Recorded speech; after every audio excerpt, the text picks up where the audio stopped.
চিতাতেই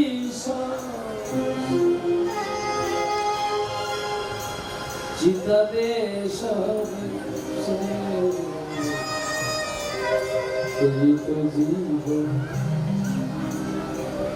চিতাই তুলে দেওয়া মাত্র তো সব শেষ হয়ে যায় না, ভালো থাকে।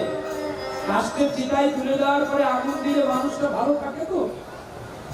হ্যাঁ, ভালো থাকবে? সুন্দর দেহটা পুরো ছাই হয়ে যাবে তো।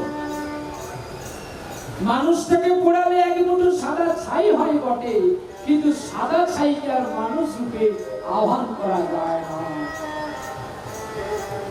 স্ত্রীর দেহটা পুড়ে ছাই হতে হতে শ্মশান খানে বসতে বসতে জমিদার বাবু দেহ ত্যাগ করলো, পড়ে থাকলো তার পুত্র বংশালা। একেই বলে প্রকৃতপক্ষে ভালোবাসা। ভালোবাসায় যেন খাদ না থাকে গো, তবে তো হয় ভালোবাসা। আর ওই কেবলমাত্র স্বামীর পয়সায় সোনা পরবো, স্বামীর পয়সায় শাড়ি পরবো, স্বামীর পয়সায় বিউটি পার্লারে যাবো, শুধু ভালো মন্দ খাবো, সাজবো, এটা কি স্ত্রী বলে না? স্ত্রী ছিল মন্দোত্তরী, স্বামীর মৃত্যু কামনা, তবেই সে সতী নারী। স্বামীর মৃত্যু কামনা করতো সেই সতী নারী। কিন্তু তুমি বলছো? হ্যাঁ, আমি বলছি। কেন না, এমন জনের হাতে আমার স্বামীর মৃত্যু হোক যেন রাক্ষস কুল থেকে মুক্তি পায়। মন্দোদরীকে একদিন রাবণ জিজ্ঞাসা করছে, মন্দোদরী, আচ্ছা তুমি তুমি আমার শিব ঠাকুরের কাছে কি বর চাও আমার জন্য? এবার যে মহাদেবের কাছে তুমি প্রতিনিয়ত জল ঢালো, কি বর চাও? বলছে আমি কি চাই জানো? যে তোমাদের তাড়াতাড়ি মহান মানুষের হাতে মুক্তি। মন্দোদরী, আমি চলে গেলে তোমার স্মৃতির সিঁদুর নষ্ট হয়ে যাবে।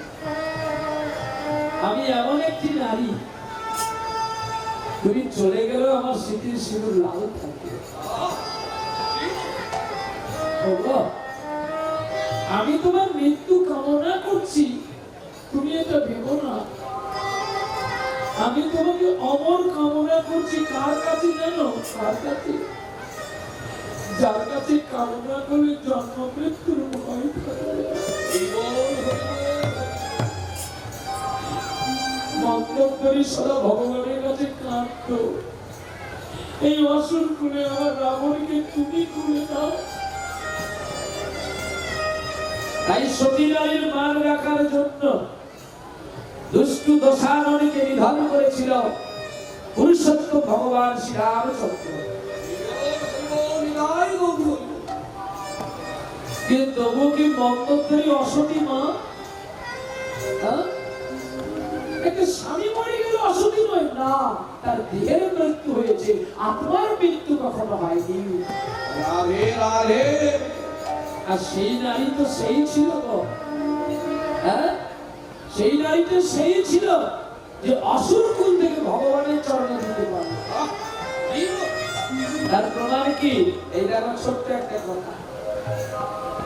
একদিন এক মুনি প্রতিদিন সাধনার পুণ্য ফলে তার মৃত্যুর ডাক এসে গেছে। হঠাৎ করে দেখতে পেল তার বাগানে একটা আম গাছে একটাই আম হয়ে আছে, সে আমটা একদম লাল হয়ে গেছে। মুনি চিন্তা করলো যমরাজ চলে এসেছে, আমাকে নিয়ে যাবে, কিন্তু এই শরীর দিয়ে আমটা আমায় কেউ দিত, আমি একটু সেবা করে নাই মৃত্যুবরণ করি। সঙ্গে সঙ্গে এই মুনি বাবাজির মারা মৃত্যু হলো, দেহ হয়ে গেল, আর মরে গিয়ে পোকা হয়েছে আমের ভিতরে। হ্যাঁ, পোকা হয়ে কোথায় গেল? আমের ভিতরে গেল। আর সেই আমের ভিতরে যাওয়ার পরে হেনকালে একটা ধীবর মানে জেলে, সে এখন মলত্যাগ করবে বলে এত পায়খানার বেগ হয়েছে, কোথাও না বসে সে আম গাছে পড়ে গেল। আর পায়খানা করে জেলে চলে গেল। হঠাৎ করে বাতাসে দুলতে দুলতে আমটা পড়লো সেই মলের ওপরে। মুনি কোথায় গেল? মুনি কোথায় গেল? আগে হ্যাঁ 20 টাকা 20 মেরে ফেলবে, পায়খানার মধ্যে ডুবে গেল, নরকে ডুবে গেল। তো একদিন হয়েছে কি জানো, একদিন ওই পায়খানাতে একটা গাছ হয়েছে, আর সেই গাছে একটা বড় ফুল হয়েছে, যেই ফুলটা 5 দিন জীবিত থাকে।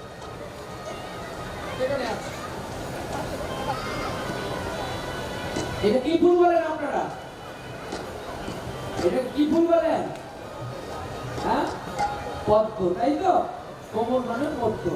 এই পদ্ম ফুলে মধু খেতে ভমরা চলছে, আর ভমরা পদ্ম ফুলের মধু খেতে এসে যখন দেখে না ওই পদ্ম গাছের নিচে একটা পোকা, সেও গুনগুন গুনগুন করছে, তখন উপর থেকে মধু পোকাটা বলছে, ভাই তোমার নাম কি?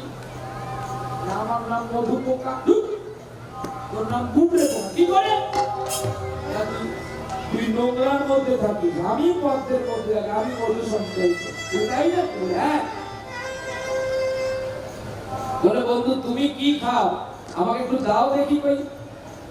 এখন মধু পোকা কিছু না দিয়ে উনি পায়খানা করে দিয়েছে। তুই হাঁ কর, তোকে দিল যে হাঁ করে দিয়েছে, মধু পোকা গাছের ফুল থেকে পায়খানা করে দিয়েছে, আর সেই পায়খানা পড়েছে গোবরে পোকার মুখে।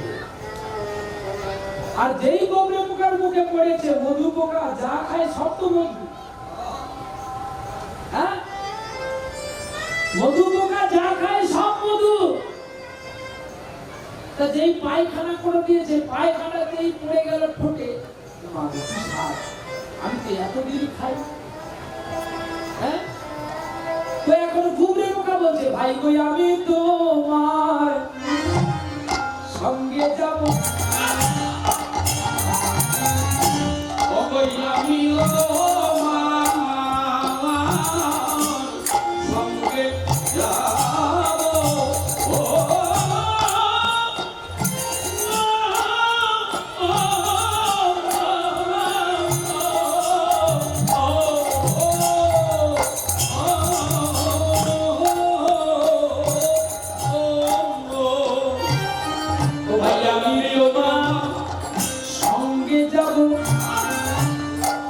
তোমার সঙ্গে যাব বন্ধু গো,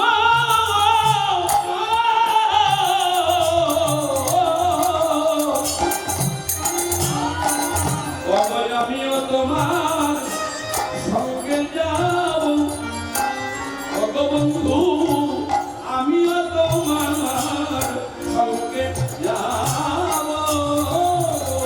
হবে না, হবে না, হবে না, হবে না, আরে হবে না, হবে না, না না, হবে না, হবে না, এত সহজে, এত সহজে হবে না, হবে না, আরে এত সহজে, এত সহজে হবে না, হবে না, ওরে সাধন ভজনে এত সহজে হবে না, হবে না,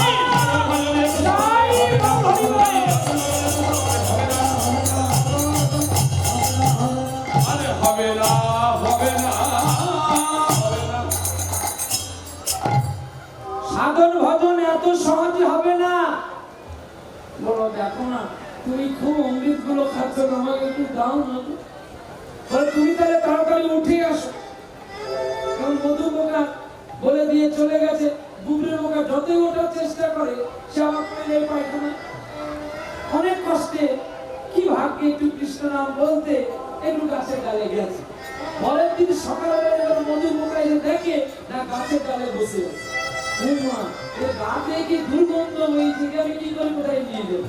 যাই ওকে হরি নাম বলি, বল হরি ভগবান, পোকা ওঠে হরি বল, হরে কৃষ্ণ বল, হরে কৃষ্ণ।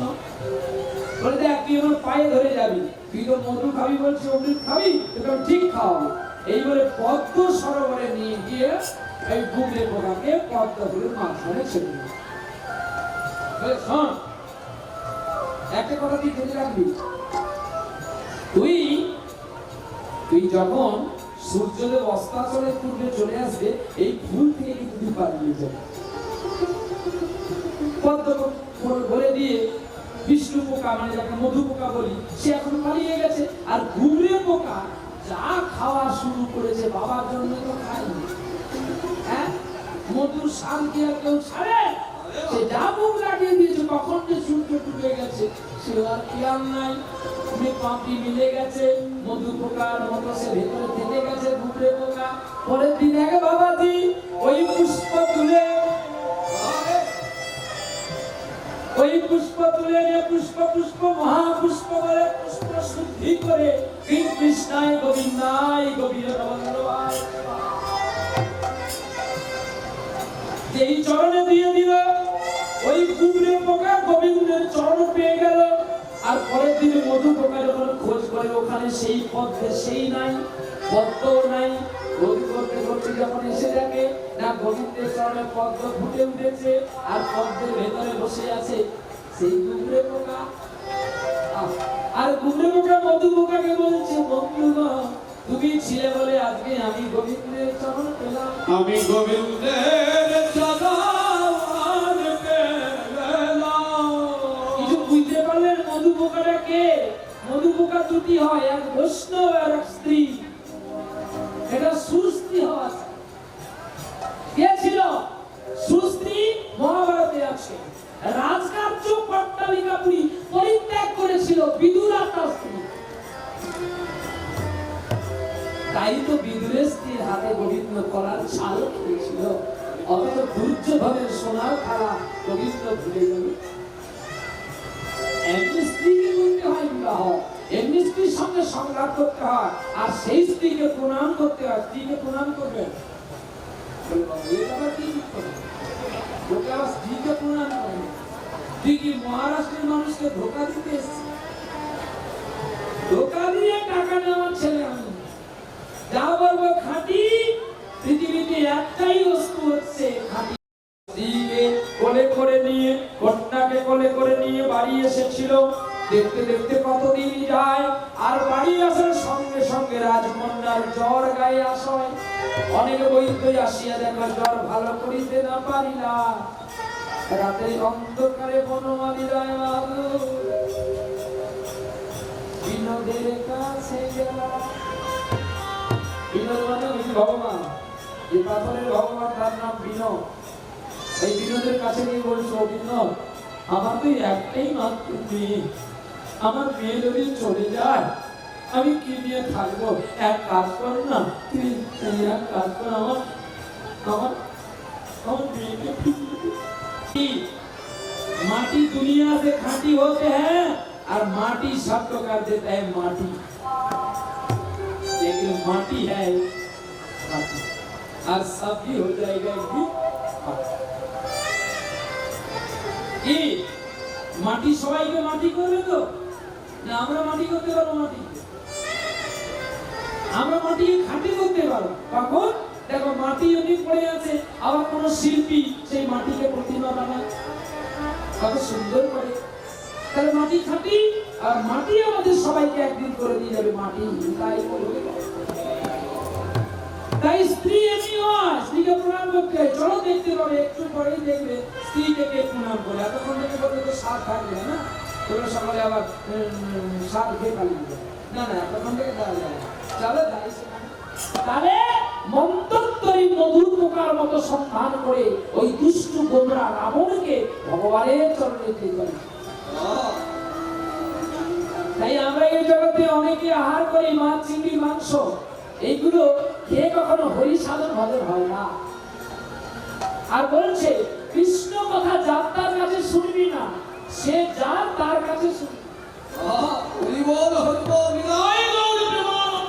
বলে কৃষ্ণ কথা আমরা সবার কাছে শুনি বলে না আমাদের ফল হয়নি। বলে কেন? আরে আরে আম গাছে মুকুল আসলে জল দিলে ঔষধ দিলে তো আম হবে, তা নাহলে কি আম হবে?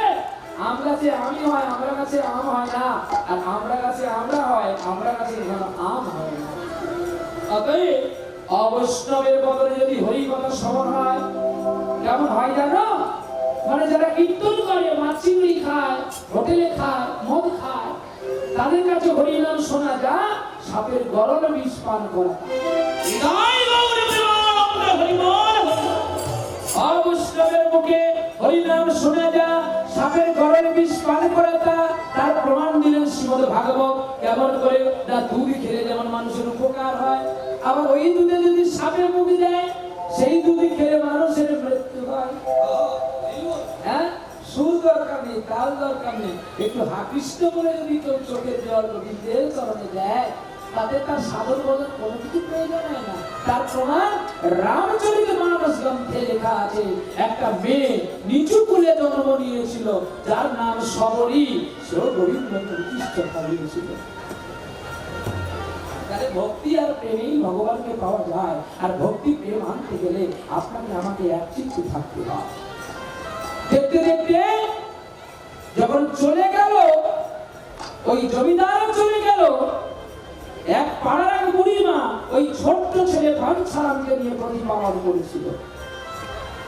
যখন নবম বৎসর বাঞ্ছারামের বয়স হয়ে গেল, ওই বুড়িমাও মারা গেল। তখন বাঞ্ছারাম ভাবলো, আমার বাবাও চলে গেল, মাও চলে গেল, এখানে আর আমি কেন থাকবো, আমি পালিয়ে যাব। এইবারে মহারাষ্ট্র থেকে পালিয়ে গিয়েছিলেন দেরেঙ্গাপুর থেকে বৃন্দাবন। ছোট্ট ছেলে তো কাঁদতে কাঁদতে হরিনাম গাইতে গাইতে চলে গেছে গো। আর কি বলছে জানো, কে আর বাজাবে বাঁশি শ্যাম ব্রজে নাই গো, শ্যাম ব্রজে নাই। কে আর বাজাবে বাঁশি শ্যাম ব্রজে নাই গো, শ্যাম ব্রজে নাই। কে আর বাজাবে বাঁশি শ্যাম ব্রজে নাই গো, শ্যাম ব্রজে নাই।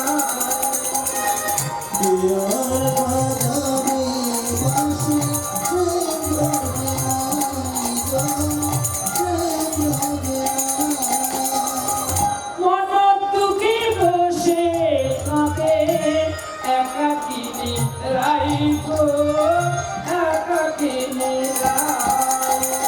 আরে মন দুঃখে বসে কাঁদে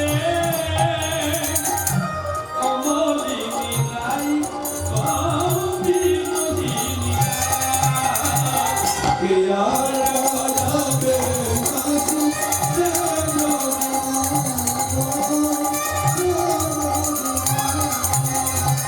ওরে ফুলে ভরা বাঁশরি খানি সাজালো নাই বিনোদিনী, চলে গেছে ব্রজের খানায় আর আসলে নাই। শ্যাম ব্রজে নাই গো, শ্যাম ব্রজে নাই। কে আর বাজাবে বাঁশি শ্যাম ব্রজে নাই গো, শ্যাম ব্রজে নাই। বৃন্দাবনে পৌঁছে গেলে বাঞ্ছারাম, আর দেখতে পেল অনেকটা দূরে প্রসাদ বিতরণ হচ্ছে। বাঞ্ছারাম লাইট দিলেন, অনেক দিনে খাওয়া দাওয়া হয়নি, একটু প্রসাদ পাবো। আর যেই প্রসাদ পেতে গেল অমনি দূর দূর করে তাকে তাড়িয়ে দিল। সকালবেলা হলেই সব ভিখারি মহিলা এখান থেকে দূর হয়ে যা। যেই বললো অমনি বাঞ্ছারাম চিন্তা করলো, আমার মা চলে গেল, বাবাও চলে গেল, আমি কার জন্য থাকবো। এই বলে ছুটতে ছুটতে বৃন্দাবন থেকে অনেকখানি দূরে একটি জেলা, সেই জেলার নাম তরাস জেলা। আর তরাস জেলার উত্তরে আছে একটি নদী, সেই নদীটির নাম কারতী। আর কারতীর জলে ঝাঁপ দিতে গেল, আর যেই ঝাঁপ দিতে গেল উনি পেছন থেকে ডাকছে, বাঞ্ছারাম, বাঞ্ছারাম।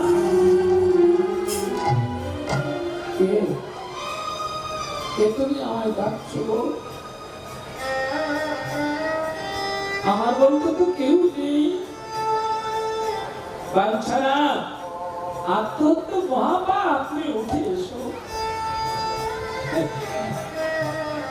ঠিকই বলেছ, কিন্তু জানো মানুষ কখন আত্মহত্যা করে জানো কি? যখন সংসর্গের সীমাটা অতিক্রম করে চলে যায়, যখন সবকিছু হারিয়ে যায়, মানুষ তখনই ভেঙে পড়ে। যখন এমনই হয়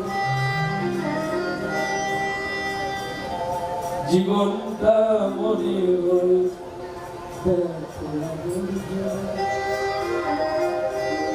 ভাবি গঙ্গায় ঝাঁপি দিয়ে রেলের লাইনে মাথা রাখে, সে যেন হঠাৎ বলে হাই প্রিয়া, আমি তো আছি ভুললি যাবে মা গো, সে কি তুমি মা, সে কি তুমি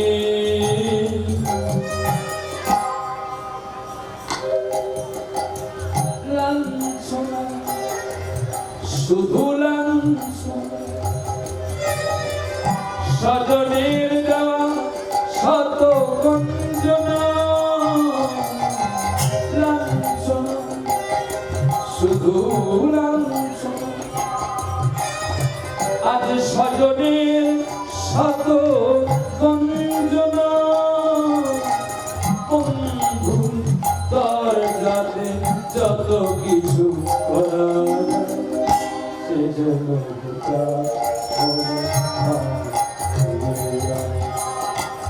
আমি তো আছি ভুললি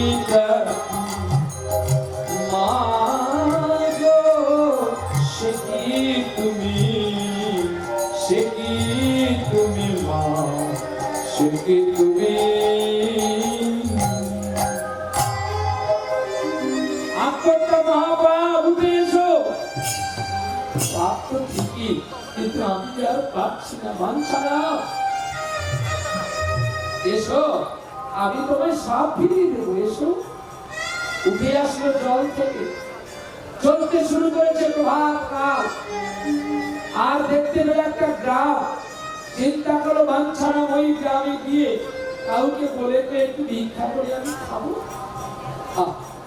এই বলে সকাল বেলায় চলছে তো, আর রাধারানী গুণগান গাইতে গাইতে চলছে, রাই জাগো শ্যাম জাগো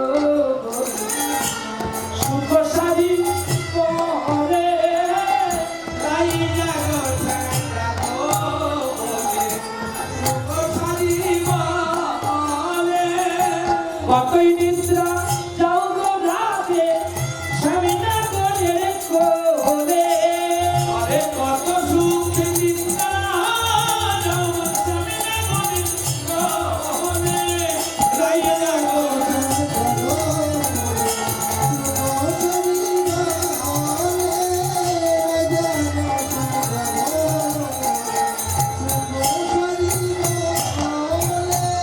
সুখী বলে ওগো স্বামী, ওই আমি আপোষা পাখি, সুখী বলে ওরে স্বামী, আমি আপোষা পাখি, ওরে জাগালে না জাগে নাই, জাগালে না জাগে নাই, হর হর কইল আমি, রাই জাগো রাই সুখ সারি বলে, রাই জাগো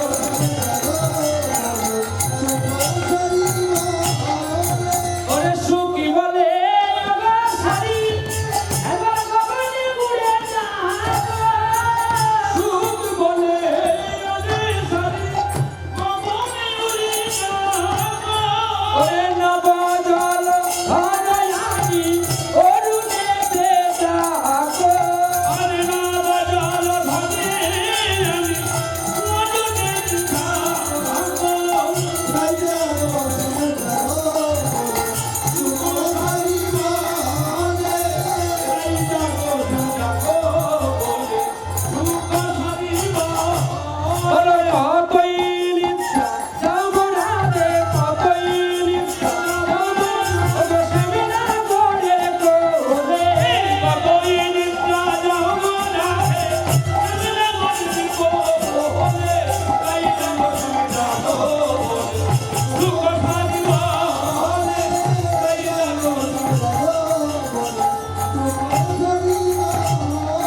প্রেম এসে বলো রাধারমণ কি, শ্যাম সুন্দর কি, পুরুষোত্তম ভগবান কি, আপন আপন কি। প্রিয়া প্রেমানন্দে গাই গৌর হরি। এই বলে বাঞ্ছারাম সকাল বেলায় ভিক্ষা করতে চললেন। গ্রামটি এখনোই আছে, নাম তার নবগ্রাম। আর সেই নবগ্রামের মাটিতে বাঞ্ছারাম ভিক্ষা চাইতে গেলেন গো। আর যেই ভিক্ষা চাইতে গেলেন ওইখানে একটি রহস্য হয়ে গেল। ওই গ্রামে ছিল এক জমিদার। সেই জমিদার ধারালো তলোয়ার বের করেছে, বের করে এসে ধরে ফেলেছে তার মাথার চুলে। ওরে মূর্খ প্রবিচারী বাবাচারী, তুই জানিস না এই নবগ্রামের মাটিতে যদি কেউ হরিনাম গায় সেটাই আমার অনুমতি নিতে হয়। তুই আমার অনুমতি ছাড়া যখন হরিনাম গাইলি, আজ আমি তোর মৃত্যুদণ্ড দেব। বাবা বাঞ্ছারাম লুটিয়ে বললেন গদিনাথ চরণে, বাবুজি এত ভাগ্য কি আমি করেছি যে তোমার হাতে আমার মৃত্যু হবে? জানো বাবুজি, আমি জন্মে কোনোদিন মায়ের স্নেহ পাইনি।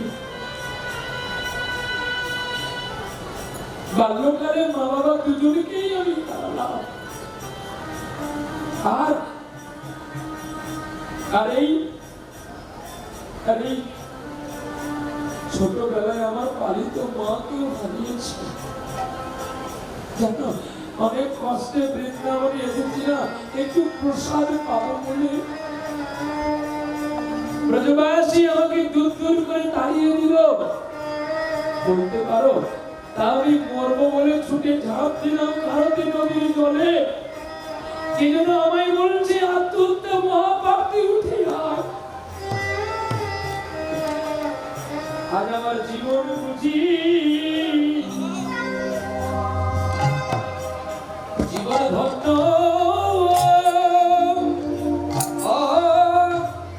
হবে।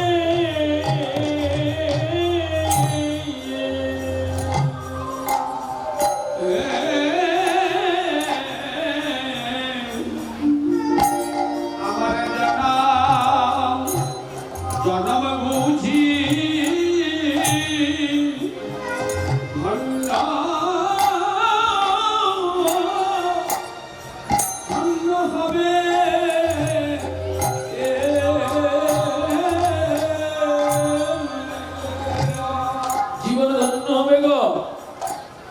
তোমার হাতে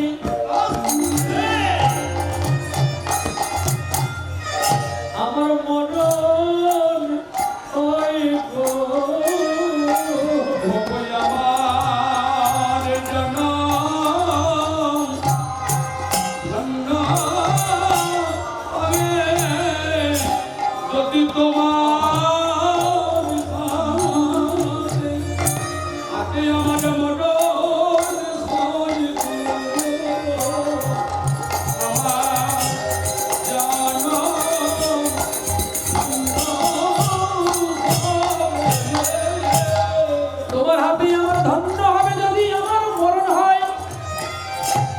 চোখের জল দেখে সেই নবগ্রামের জমিদার অবাক হয়ে গেল। ওরে তোমার নাম কি? আমার নাম বাঞ্ছারাম। তোকে মারতে এসে আমি মরে গেলাম রে। हमने किसी को राम ने मारा वो कहानी भी सही। তোকে মারতে এসে আমি মরে গেছি। তুই আমায় দীক্ষা দে, তুই আমায় শিক্ষা দে। আমি তোর কাছে হেরে গেছি।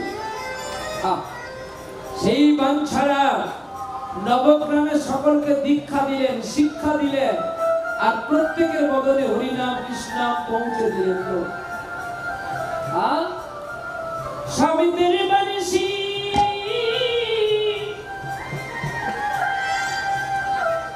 कन्हैया तेरी बनीसी पुकारी रगना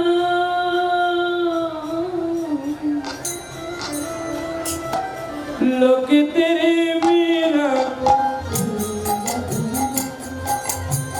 लोग तेरे मेरा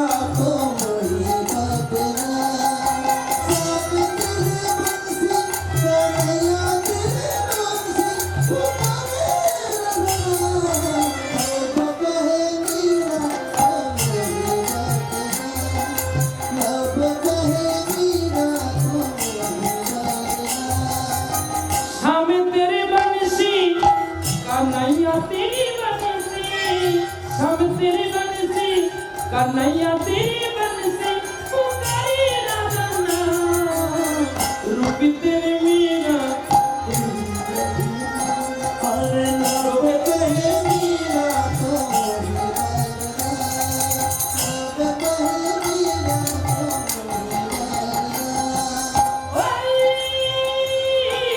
कौन जाने माँ कुड़िया किसको भुलाए किसी का मन धुन जाए उसी का मन जाए मन तेरे कन्हैया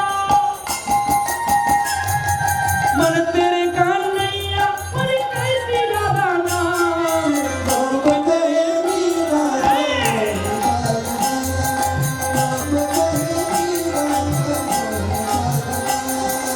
शाम तेरी बंसी कन्हैया तेरी बंसी शाम तेरी बंसी कन्हैया तेरी बंसी पुकारी राधा नाम रूप मीरा आई को हरि बोल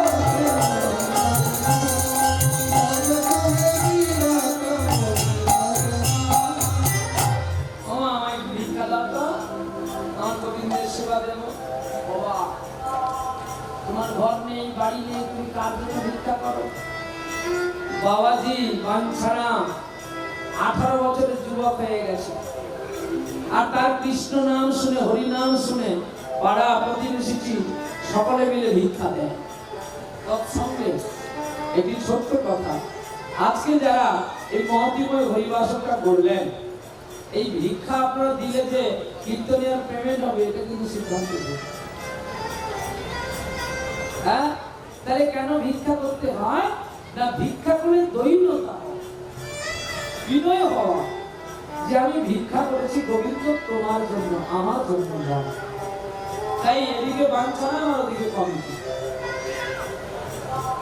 একই সঙ্গে দুজনে গেলেন আপনাদের দরবারে আপনারা কেউ বিমুখ করে ফিরাবেন না যে যেমন পারবেন একটু সবাই মিলে একটু ভিক্ষা দেবেন ভগবান কৃষ্ণ নিজে এই প্রভাস তীর্থে দান করতে যজ্ঞ করার পরে নিজে তিনি ভিক্ষা চেয়েছিলেন কেন জানো না দান ভিক্ষা চাইলে অহংকার থেকে চূর্ণ হয়ে বিনয়তা লাভ করা যায় বলি বাবা বিনয়তা কি করে আচ্ছা এইখানে একটা ছোট্ট কথা বলি কেউ যাবেন না বসুন যারা যাবেন আমি অভিশাপ করে দেবো বসুন সোজা হ্যাঁ? আমি দিল্লির লাড্ডু যে খাবি সে পস্তাবি যে না খাবি সে আরবি পস্তাবি একটু সহ্য কর না দেখছিস না এমনি করে পাচ্ছি না আমি কত কষ্ট পাচ্ছি সেখানে যাচ্ছি এসে গেছি তো গাইতে হবে চলো ওটাই গেল কম্পিটিশন যাসনি কেন আরে ব্যাগ কি হবে পাগলা চল ব্যাগে ভিক্ষা হয় নাকি ঝোলা ভিক্ষা কর ব্যাগে না ঝোলা পা আসল পা ব্যাগে কি রে ব্যাগে তো বাজার আসে ব্যাগে পটল আসে আলু আসে মূলো আসে আঁচল পা এ মায়ের আরে আঁচল পা দিয়ে ওগুলো ভিক্ষা হয় না রে ওগুলো অহংকার হয়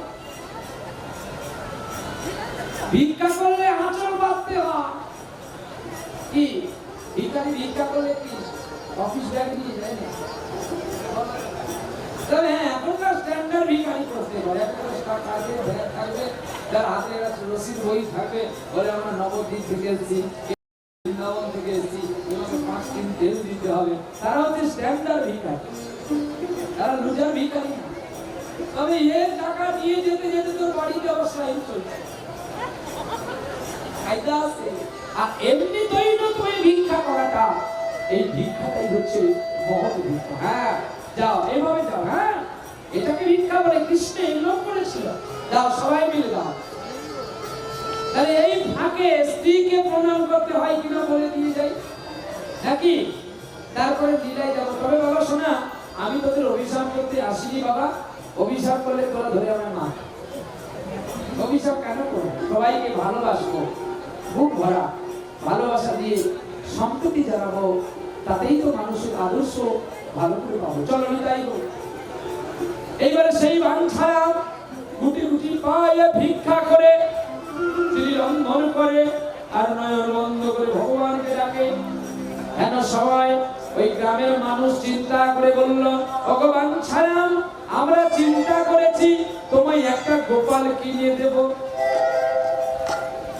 আর তোমায় রাধা মাধব কিনে দেব। সঙ্গে সঙ্গে বলে উঠলো, আরে ভগবানকে কি কেনা যায়? কেনা যায়, ভগবানের কাছে কেনা যায়। ভগবানকে কেনা যায়? কি গো, এই ভগবানকে কেনা যায়? ভগবানকে কেনা যায়, ভগবানের কাছে কেনা যায়। হ্যাঁ কি গো, ভগবানের কাছে কেনা যায়, ভগবানকে কেনা যায়। হ্যাঁ? ভগবানের কাছে কে না যায়? যে না গেছে সে বলেছে রাধে রাধে। তারাই যায় না যারা স্ত্রীর কথাই ওঠে। স্ত্রী আমার গুরু বাঞ্ছা করবো, প্রতিদিন একটু চরণ ধুয়ে বিছুড়ি দিয়ে জল খা, তাহলে একটু ডাব খেতে হবে।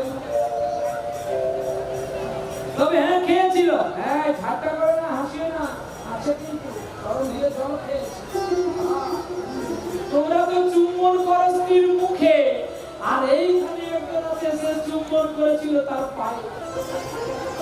কথা বলিতে আছে তো, বধুকে কি আর বলিব আমি, কি আর বলিব আমি, বধু হে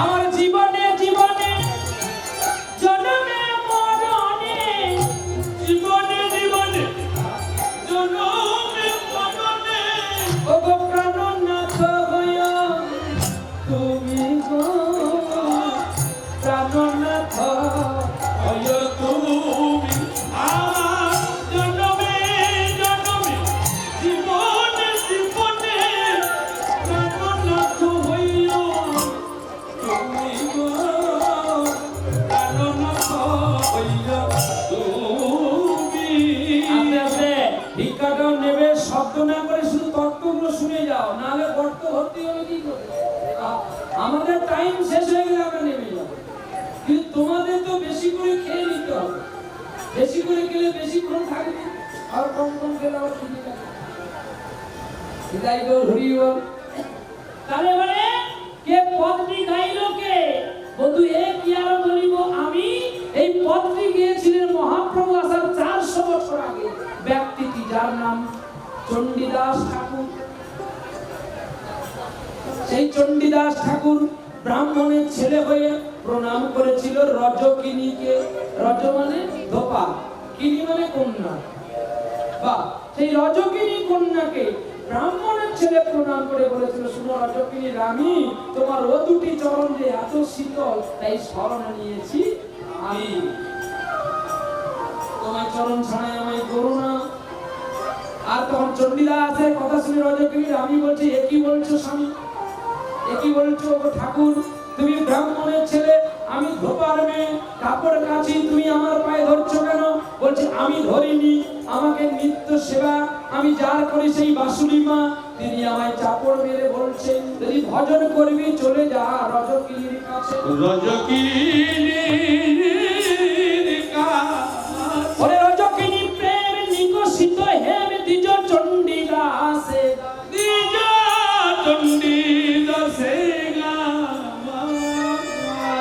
আপনারা কেউ বলবেন বাবা এটা আমি মানি না, আরো একজন আছে কতগুলো মানেন না, মানে এই প্রমাণ দিয়ে যাচ্ছি। দেখুন আরেকজন আছে যিনি জন্মের দিনে মাকে হারিয়েছিলেন, 5 বছর বয়সে বাবাকে হারিয়েছিলেন, যার নাম ভক্ত কবি জয়দেব গোস্বামী, যার গ্রন্থ পড়ে মহাপ্রভুর চৈতন্য বিবেক হয়েছিল। একটা গ্রন্থ পড়ে না, দুটো গ্রন্থ পড়ে। আর এই কেরালাতে একটা ছেলে ছিল, ভক্ত কবি জয়দেব পদ্মাবতীকে প্রণাম করেছিল এবং পদ্মাবতীর উচ্ছিষ্ট খেয়েছিল। আপনারা খান নাকি? স্ত্রীর উচ্ছিষ্ট খান নাকি? এখন এক পাতেই খেয়ে নিয়েছেন। কিন্তু ওই তো আর ভজন হবে না, ভজন ক্রিয়াটা জানতে হবে। ভজন ক্রিয়া না জানলে এক পাতে খেলে মরবি। রাধে রাধে। এখন যুগ ফ্যাশন হয়ে গেছে, বাবা ভালো কথা বলে কেউ শুনবে? যদি বাঁচতে চাও সোনার শাখা পরা ভুলে যাও। সোনার শাখা যদি পরবি 12 বছর স্বামীর পরমায়ু হারাবি। এত সোজা। আরে এত যদি সোজা নলের গুড় 10 টাকা কিলো হতো তাহলে কি আর নবদ্বীপ থেকে এত কষ্ট করে মানুষকে বিমানে চড়িয়ে আনতো? এ নলের গুড় যত খাবি তত রস পাবি, আর যদি জলে মিশিয়ে দিবি ফাঁকা হয়ে যাবে। এগুলো সাধন তত্ত্ব কথা, তত্ত্ব জানতে হবে, না ভুল সিদ্ধান্ত। চলো দেখি, শঙ্খ পবিত্রতা, শঙ্কর ধর্ম, আর সোনা হলো কলি। তার প্রমাণ ভাগবতে আছে। যুধিষ্ঠির মহারাজ কলি মহারাজকে যাওয়ার আগে পরীক্ষিতকে বলেছিল সোনার মুকুট পরে রাজপ্রাসাদের বাইরে যাবি, ক্ষতি হবে। তাহলে ধর্ম বলে গেল, ধর্মপুত্র মানল না, পরীক্ষিত চলে গিয়েছিল, আর তাই তো অপরাধের 7 দিনের মৃত্যু। এই জন্য পরক্রিয়া সোনার সঙ্গে ধর্মকে মেশাবেন না। পূজারি যত ভালো রান্না করুন, আপনি খুব রান্না দারুণ করেছে, দারুণ সেবা নিয়েছে, কিন্তু হলে কি হবে? পূজারির কোনো ক্ষমতা নেই জল আর তেলকে মিশিয়ে কি পাবে? জল জলের জায়গায়, তেল তেলের জায়গায়, নাকি বাবা? জল তেলে মিশবে? কোনো কালে মেশে না। ঠিক তদ্রূপই ধর্ম আর অধর্ম কখনো মিশে না, কিন্তু ধর্মের চরণ ধরতে হয় অধর্মকে। কোন কালে অধর্ম জয়লাভ করতে পারেনি, না কলিকালে পাবে। তাহলে স্ত্রীকে কিভাবে প্রণতি করতে হয় দেখো। তাহলে পদ্মাবতীকে প্রণাম করলো কেন? না জয়দেবের রূপ ধরে। ভক্ত কবি জয়দেব এসেছিলেন, কৃষ্ণ নিজে জয়দেব বেশ ধারণ করে। যে শ্লোকটা জয়দেব গোস্বামী লিখতে পারেননি, সেই শ্লোকটা ভগবান নিজে লিখেছিলেন। স্মারক মম শ্রী রসিকন্দন দেহি পদ পল্লব মুরার, দেহি পদ পল্লব মুরার। এই শ্লোকের জন্য পদ্মাবতীকে প্রণাম করেছিল জয়দেব। আর একজন করেছিল কেরালা, কর্ণাটক, স্ত্রী নয়, পতিতা, দুশ্চরিতা, যার নাম চিন্তামণি। হ্যাঁ, মদ্যপান করে পতিতালয়ে যেত। একদিন তার সেই চিন্তামণি বলছে, তুমি এই মনটা আমার প্রতি না দিয়ে যদি তুমি গোবিন্দ চরণ ছুটে দিতে, আজকে তার দেখা পেতে। আমি তোমার মুখ দেখতে চাই না, তুমি দূর হয়ে যাও। এই আঘাতে তিনি নিজে অন্ত হয়ে বৃন্দাবনে বসেছিল। আজকে যার পুজো করছেন, অর্চন করছেন, বন্দন করছেন, এর আরেক নাম কালিয়া। সেই একদিন দধি খাওয়াতে এসে বিল্ল ধরে পেলে, তখনই বলেছিল তুই আমার ছেড়ে দে। কালিয়াকে ফেলে দিয়ে পালিয়ে গিয়েছিল কালিয়া। বিল্ল কেঁদে বলেছিল, ওরে কালিয়া, তোকে জগতে কেউ না চিনতে পারলে আমি তোকে চিনতে পেরেছি, কারণ আমি তো দড়ি খাবো বলেছি, আমি তো প্রকাশ্যে বলিনি, আমি তো অন্তরে বলেছি। আর তুমি তাই আমাকে দড়ি খাওয়াতে এসেছিল। অন্তরে তুমি আছো চিরদিন, ওগো অন্তর আমি, ওগো অন্তর আমি, অন্তরে তুমি আছো চিরদিন, ওগো অন্তর আমি।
মন্দির রুচি